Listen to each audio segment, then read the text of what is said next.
जय यीशु। पुनः मैं आप लोगों का प्रभु यीशु मसीह के नाम से स्वागत करता हूँ। आज का पाठ हम लोग सुनेंगे प्रेरित चरित्र अध्याय 4 पद संख्या 1 से 22 तक।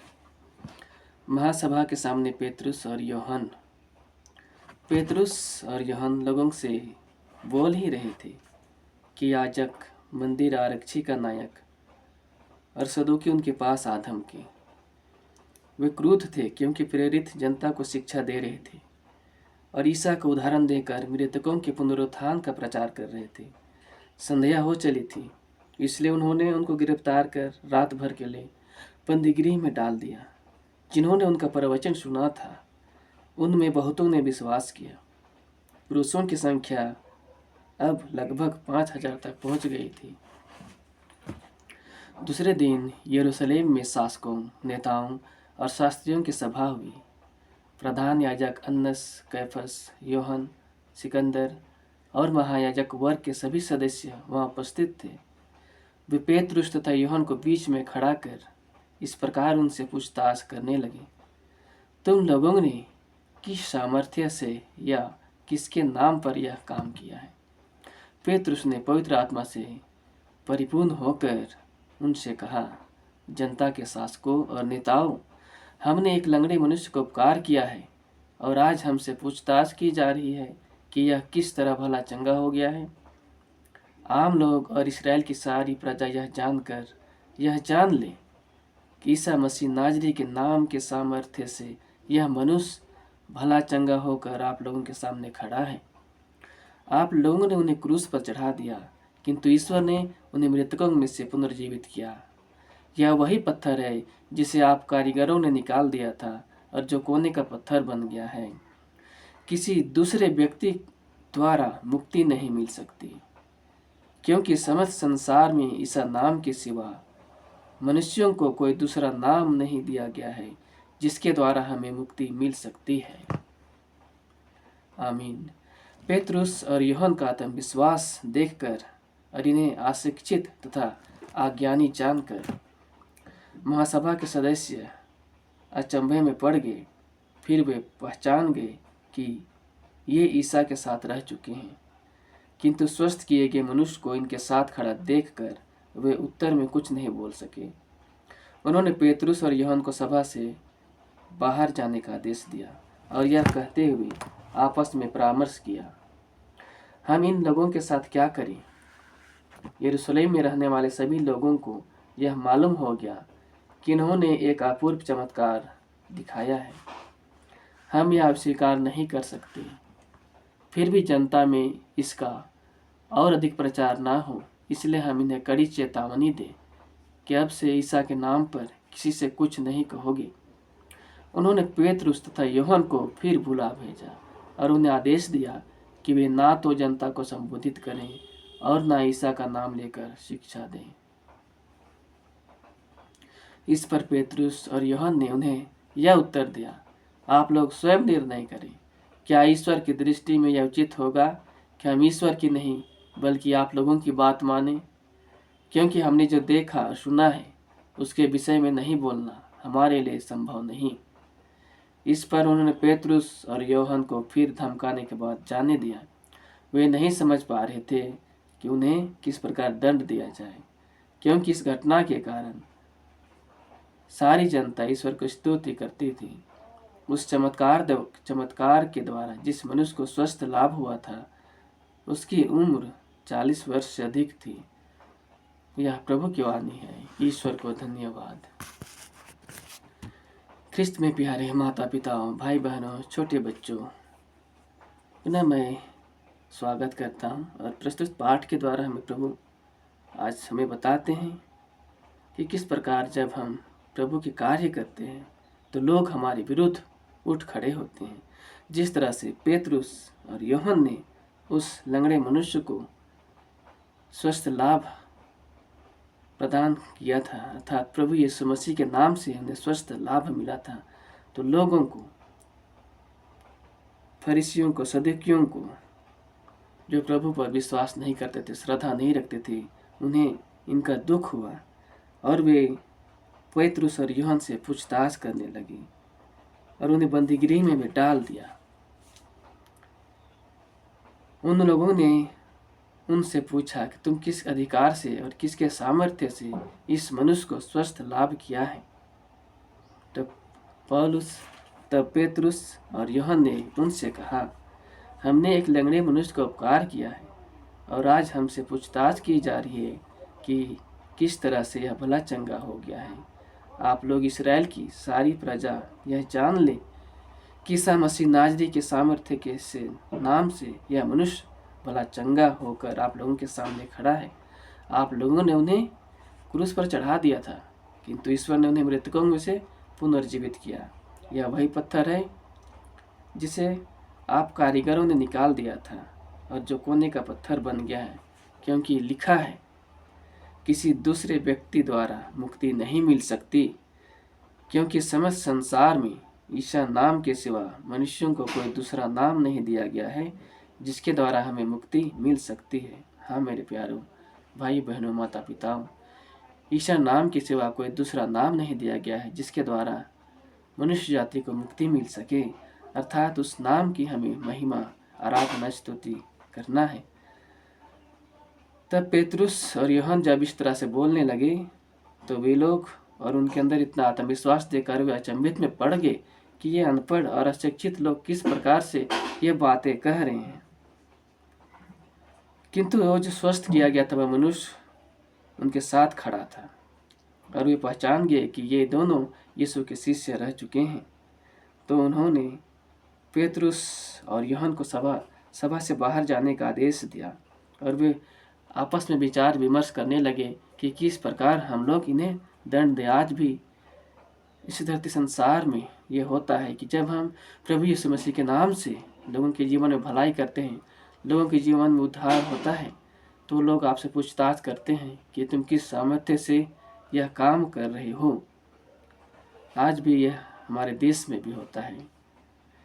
इसलिए प्यारे भाइयों बहनों, हमें इन सब बातों को किनारे करना है और हमारा जो केंद्र है वो हमारा खुदावंद प्रभु यीशु मसीह, जिस पर हमारा विश्वास होना चाहिए। जिस तरह से पेतरुस और यूहन्ना लोगों के सामने नहीं डरे और निर्दयतापूर्वक अपने सुंदर गवाही दिए और जहाँ भी संभव हुआ प्रभु यीशु मसीह के नाम से लोगों के जीवन में चिन्ह और चमत्कार किए। तब उन्होंने पेतरुस तथा यूहन्ना को बुला भेजा और आदेश दिया कि वे ना तो जनता को संबोधित करें और ना ईसा का नाम लेकर शिक्षा दें और ना ही ईसा के नाम से वे चिन्ह या चमत्कार दिखाएं। लोग किस प्रकार से उस सच्चे परमेश्वर के विरुद्ध उठ खड़े हुए, जो कि आज भी वह होता है, क्योंकि शैतान लोगों के द्वारा कार्य करता है। जिस तरह से प्रभु यीशु मसीह का आत्मा ईश्वर का कार्य मनुष्यों के द्वारा होता है, उसी प्रकार शैतान भी मनुष्यों को अपने अधिकार में लेकर अपने कार्य को फैलाता है। इसलिए प्यारे भाइयों एवं बहनों, हम उस ईश्वर की आराधना कर स्तुति करें जिसने हम सभी के लिए अपने आप को क्रूस पर कुर्बान किया और जिस नाम के द्वारा हमें मुक्ति मिलती है वह नाम ईसा नाम है। उस नाम को हम श्रद्धा सुमन अर्पित करें। तब पेतरुस और यूहन्ना ने उन्हें उत्तर दिया, आप लोग स्वयं निर्णय करें, क्या ईश्वर की दृष्टि से उचित होगा कि हम ईश्वर की नहीं बल्कि आप लोगों की बात माने? क्योंकि हमने जो देखा और सुना है उस विषय में नहीं बोलना हमारे लिए संभव नहीं। जब हम ईश्वर के कार्य को, ईश्वर के चमत्कार को देख के भी हम डरते हैं और दूर भागते हैं, गवाही नहीं बनते हैं, तो सबसे दुख की बात है। इसलिए हमें उस परमेश्वर की स्तुति आराधना करना चाहिए जो हमारे लिए आदम और हवा से लेकर आज तक हमारे पूर्वजों के लिए कई चिन्ह और चमत्कार दिखाए। उन चिन्ह और चमत्कारों को देखकर ही हमें उस खुदावंत पर विश्वास और श्रद्धा हमें दृढ़ करना चाहिए।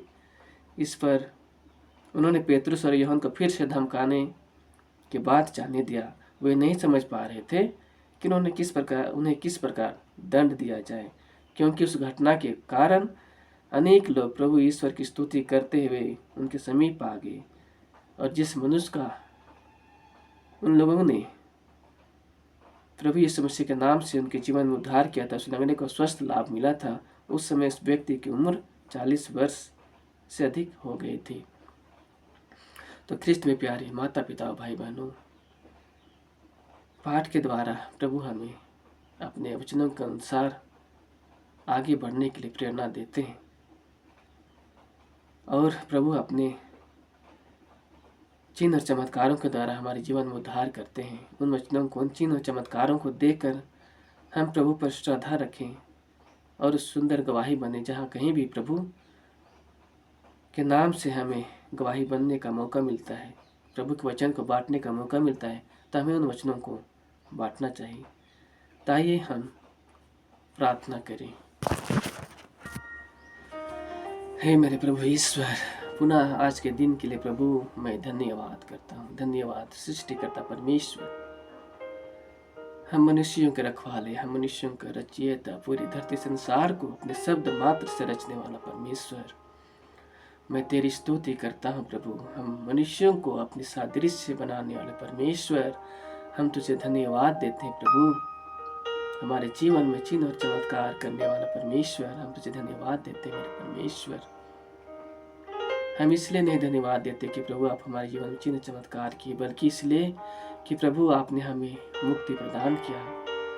प्रभु आपने कहा है, तुम इसलिए खुश मत हो कि यीशु मसीह के नाम से दुष्ट आत्माएं डरती हैं या दुष्ट आत्माएं निकल जाती हैं, लेकिन इस बात से खुश हो कि तुम्हारा नाम स्वर्ग राज्य में लिखा जा रहा है। हाँ मेरे परमेश्वर, हमारे जीवन में भले दुख या कष्ट, पीड़ा, समस्याएं, बीमारियां हो मेरे खुदावन, लेकिन प्रभु हम आप पर श्रद्धा रखते हैं और आपके वचनों के अनुसार जीवन जीने के लिए प्रभु शक्ति सामर्थ्य मांगते हैं पिता। हम इसलिए खुश होते हैं कि प्रभु आप हमारे नाम स्वर्ग राज्य में लिख रहे हैं पिता। इस दया के लिए, इस कृपा के लिए धन्यवाद प्रभु। हम सभी पापी मनुष्य हैं खुदावन, आज धरती संसार में प्रभु इतना पाप फैल गया है, बढ़ गया है मेरे परमेश्वर, क्योंकि प्रभु आपके वचनों के अनुसार आपके मार्ग पर लोग भटक गए मेरे खुदावन। जिस तरह से प्रभु नूह के समय लोग पाप में जीवन जीते थे प्रभु, और लोगों ने पाप किया, भ्रष्टाचार बढ़ गया था पिता, आपके वचनों के अनुसार, आपके नियम के अनुसार लोग नहीं चल पा रहे थे प्रभु। उस समय प्रभु आपने उन्हें जल प्रलय के द्वारा नष्ट किया, लेकिन प्रभु आपने पुनः हम सभी मनुष्यों का क्षमा किया मेरे खुदावन, क्योंकि प्रभु आप जानते हैं प्रभु मनुष्यों का स्वभाव तो पाप में गिरने ही जैसा होता है प्रभु, वह बार बार पाप में गिरता है। आप हम मनुष्यों की कमजोरियों को प्रभु तू जानता है मेरे परमेश्वर, और जिस तरह से आपने वाचा बांधा और फिर कभी जल प्रलय के द्वारा संपूर्ण मानव जाति को नष्ट नहीं करने का वादा किया मेरे खुदावन, आज हम समस्त मानव जाति के लिए प्रार्थना करते हैं जो पाप में जीवन जी रहे मेरे परमेश्वर, जो कि अंतिम समय में प्रभु आप धरती संसार को आग से नष्ट करेंगे मेरे खुदावन, दया कर मेरे परमेश्वर। आज हर एक मनुष्य जाति को दया कर पिता। जिस तरह से हमारे देश में, पूरे विश्व में अशांति है पिता, लड़ाई और झगड़ा है पिता, एक देश दूसरे देश के प्रति ईर्ष्या, द्वेष, क्रोध से भरे हैं मेरे खुदावन, जो आपकी दया को, आपके प्रेम को, आपकी क्षमा को प्रभु नहीं जानते मेरे ईश्वर। उस प्रेम को, दया को, क्षमा को प्रभु महसूस करने पाए विश्व में जहाँ कहीं भी प्रभु अशांति है। हे मेरे खुदावन, आपका शांति भेज अपने दूतों के द्वारा, पवित्र आत्मा के द्वारा हर एक के मन में प्रेम, दया, क्षमा भर दे मेरे खुदावन। मैं साथ ही साथ प्रभु हमारे देश के लिए प्रार्थना करता हूँ, जहाँ कहीं भी प्रभु आपका वचन फैल रहा है खुदावन, आपका चिन्ह और चमत्कार को लोग देख रहे हैं खुदावन, उन चिन्ह और चमत्कारों को देख कर प्रभु उस सच्चे परमेश्वर पर लोग विश्वास करने पाए मेरे खुदावन, उस सच्चे परमेश्वर को श्रद्धा देने पाए मेरे खुदावन। हे मेरे परमेश्वर, विशेष रूप से मैं अपने देश भारत के लिए विशेष रूप से प्रार्थना करता हूँ मेरे परमेश्वर। मेरे भारत देश के हर एक नागरिकों के ऊपर आपकी दया दृष्टि वर्षा मेरे खुदावन। हर एक लोग प्रभु एक दूसरे के प्रति दया भाव, क्षमा भाव, प्रेम भाव रखने पाए और एक दूसरे के प्रति प्रेम, दया, क्षमा के साथ जीवन व्यतीत करने पाए। यह प्रार्थना मैं प्रभु यीशु मसीह के पवित्र नाम से मैं मांगता हूँ। मैं विश्वास करता हूँ प्रभु आप हमारी प्रार्थनाओं को सुन चुके हैं, उत्तर दे चुके हैं और हमें मिल गया है, क्योंकि वचन कहता है जो कुछ भी तुम प्रार्थना में मांगते हो वह तुम्हें मिल गया है, विश्वास करो वह तुम्हें दिया जाएगा। प्रभु यीशु मसीह के नाम से यह प्रार्थना मैं मांगता हूँ, आमीन। प्रभु यीशु मसीह आप लोगों को आशीर्वाद दे और आपके जीवन में, आपके परिवार में ईश्वर के आशीष और कृपा बनी रहे। हम सभी प्रभु यीशु मसीह के सुंदर गवाही बने। ईश्वर आप लोगों को ढेर सारा आशीर्वाद दे। धन्यवाद। जय यीशु।